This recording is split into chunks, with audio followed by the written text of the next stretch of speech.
This is Jeff from Airstream Nerds. I bought a new cooler recently. When we get back, I'm going to tell you what I've learned about it.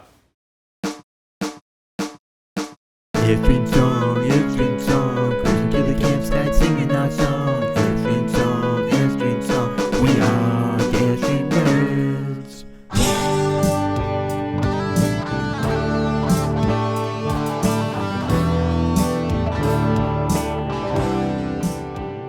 So every year, family and I take a summer vacation down to the Outer Banks of North Carolina. And this year we happened to go by Wal Mart and we were looking for some other stuff and I came across this cooler. So it's made by a company, LifeTime. It's a US company and they claim a 7-day ice retention. They also, it's grizzly proof, which means you can take it to parks and leave it laying around and you're not going to get busted for having a cooler you're not allowed to have sitting out. It is fashioned after the Yeti brand and those other roto-molded type coolers. Now, I'm not a cooler expert, so I'm sure some of the phrases, some of the words I use aren't going to go along with what a professional cooler reviewer would be. I just know that I paid $97 for it, and they claim 7 days, or they claim to be a little bit better than Yeti when it comes to ice retention. So the cooler itself is only 23.5 pounds. They have a 5-year limited warranty on it. It's 17 and a quarter inches tall.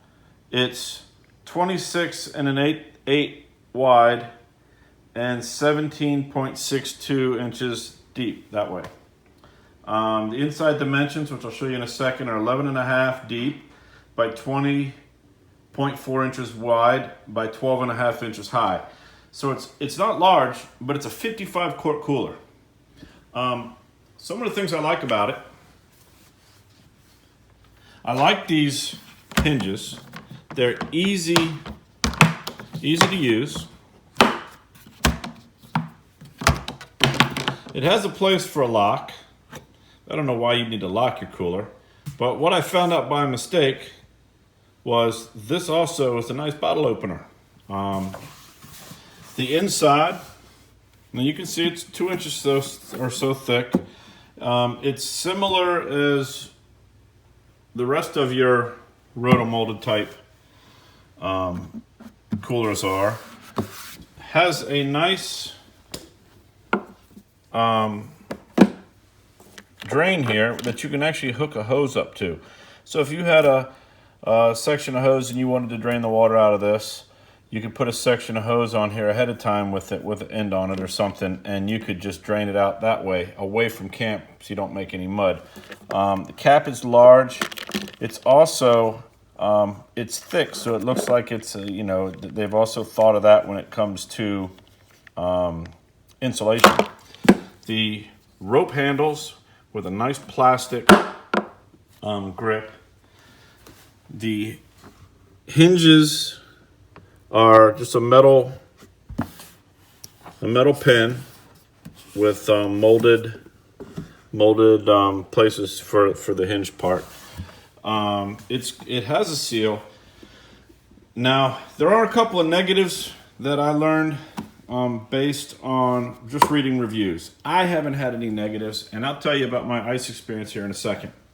Now, what I have read, not by one person but by many people, that this cooler is not waterproof, meaning that you put this in your SUV and you drive down the road, that you slosh some water, it will definitely leak up here. Now, also based on those same reviews from multiple people, they have contacted LifeTime, and LifeTime has told them that that is on purpose so pressure doesn't build up inside. Whether that's true or not, I don't know. I've also read some reviews about sitting on it, that it kind of sinks. I'm 230 pounds or so, and I don't sit on coolers. If you take this fishing, I guess you could use it as a seat. Definitely has I'm just pushing on it like this. There's a little bit of play, but not like your regular cooler. So I would guess that you could use it as a seat, just not permanent. I also read some negatives that there are not replacement parts available from LifeTime for these. So if something breaks, like a handle or one of the latches, you can't just buy a replacement part and fix it. Other than that, so we bought this. Like I said, we take our annual trip to the beach. We're there for the week. We rent a house. We're not taking it. We don't take our camper. We rented a house, but we do take a cooler with us when we camp, basically for drinks. I fill up the cooler, put it in the back of the truck, and this is where we store like beer and soda, water bottle, things like that, just so we have more room inside the Airstream for food. So I saw the cheap price. I've been looking at Yetis for a while and other brands, but I never really wanted to spend that much for a cooler, even though people claim that it's well worth the money, et cetera, et cetera. I just didn't want to throw that kind of money around for a cooler. Ice is pretty readily available. We're not out in the West where we do a lot of boondock type camping. All of our camping is done at a campground where we can buy ice and get propane, so we're not stressing over the availability of ice. But I was at the beach all week, 90 degrees. The cooler stayed in my truck the whole time. We bought it at night. Like we're there from Saturday to Saturday. So we bought this on a Monday night. And not knowing the rules, not knowing how you're supposed to play with these things, I bought a couple bags of ice at the same time.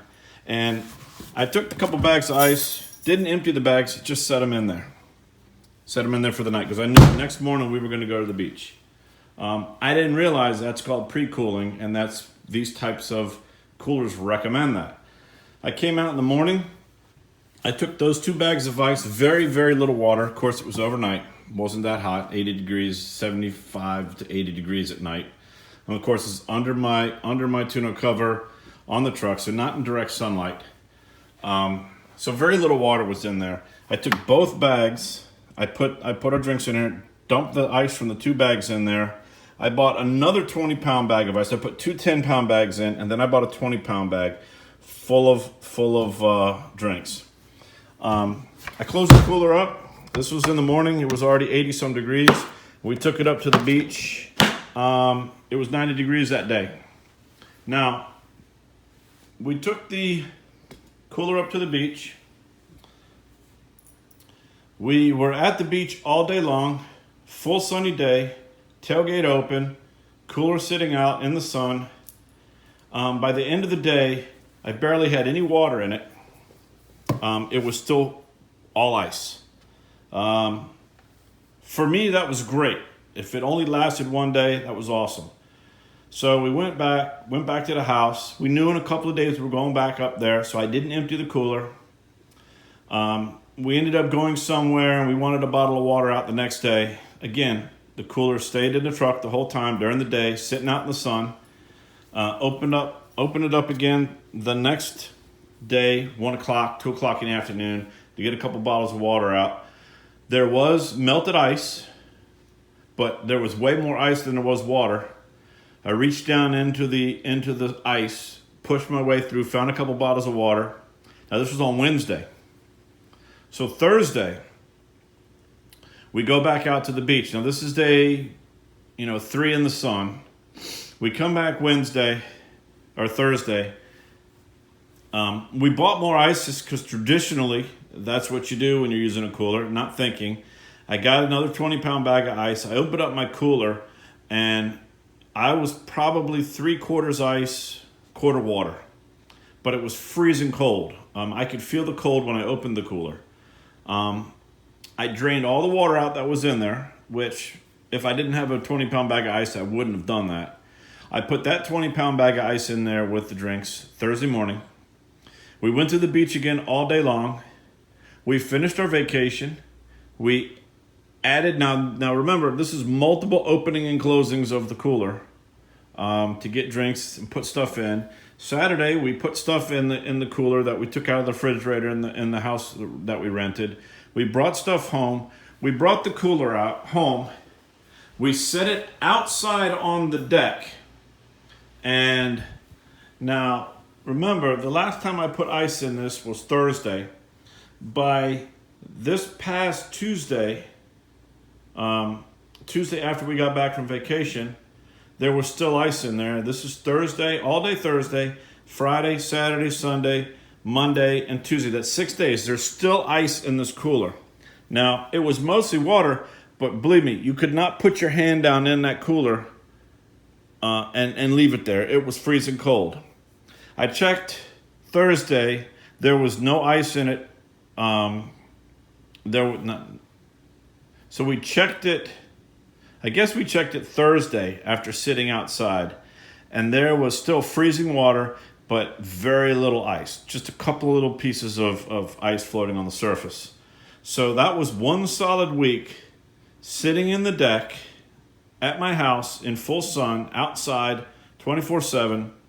We got, after 7 full days, the water was cold enough that my drinks were still cold. Now, not like a solid full ice cold after 7 days, but definitely cold enough that I would have been all right with drinks in there. So while it says 7-day ice retention, I agree, there was ice in there. Not a lot though. But for a weekend, absolutely. I don't care what temperature you're running it in. I believe this cooler will serve the purpose. If you're taking just long weekend camping trips, or you're having a cookout, or anything like that, this cooler for $97 at Wal Mart is absolutely worth purchasing. Now, again, if you want a cooler you can lay on its side and you don't want it to leak, don't get this one. Don't complain about it if it does leak. You're told it's going to leak, it leaks. This part doesn't leak. It just leaks around the edges here. Anyway, I love this cooler. I'm stoked for this cooler. I'm glad we bought it. I would, if I needed a second one, I would 100% go buy another one of these. If they come out with a bigger version of this, I will be buying a bigger version of this. But as I said, I do like the latches, not just these hard pieces of rubber you have to kind of cinch up. You don't have to, it's not a struggle for those of us that maybe have a little arthritis. Super simple to open. There is plenty of room in this cooler for plenty of drinks and food. Once again, this is Jeff from Airstream Nerds. Thanks for watching. Please put any questions or comments below. Hit that subscribe button, and I'll see you on the next trip.